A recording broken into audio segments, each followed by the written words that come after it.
So hard evidence shows a gun violence issue that is serious, it's getting worse, and it is not confined to big cities. Bill C-71 will take 5 steps to help. First, it will enhance background checks for those seeking to acquire firearms. Right now, when a person applies for a license, there's a mandatory look back over the immediately preceding 5 years. That 5-year limitation is being removed, so the applicant's full record for any violent or criminal behavior will be taken into account.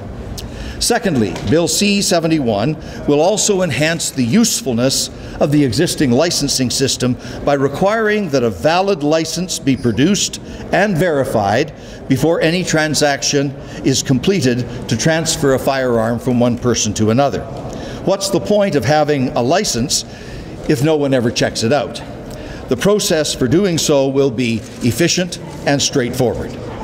Thirdly, C-71 will support police officers investigating gun-related crimes and crime-related guns by requiring commercial retailers to apply common good business practices in maintaining adequate records of their inventories and sales. Fourthly, the bill will ensure impartial, professional, accurate, and consistent classification of firearms by RCMP experts. Parliament will always control the definitions that apply to various classes of guns. Currently, there are 3 classes defined in the Criminal Code: non-restricted, restricted, and prohibited. Within that frame, we will rely on the technical expertise of the RCMP, not political considerations, to determine which guns belong in which class.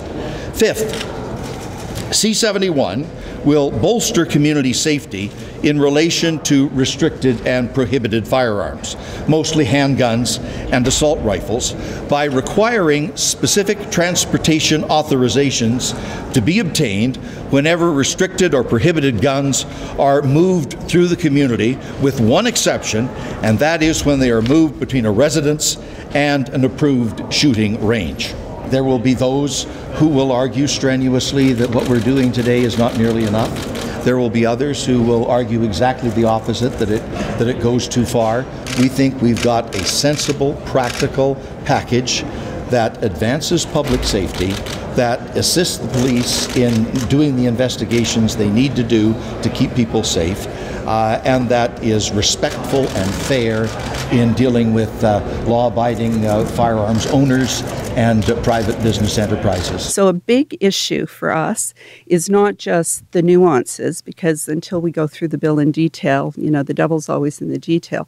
It's also the implementation of the law, the way in which the new forms are constructed and the regulations around licensing, the way in which the sales controls are actually implemented and the extent to which the police are able to use them, the way in which, for example, the redefinition of classifications of firearms are actually implemented.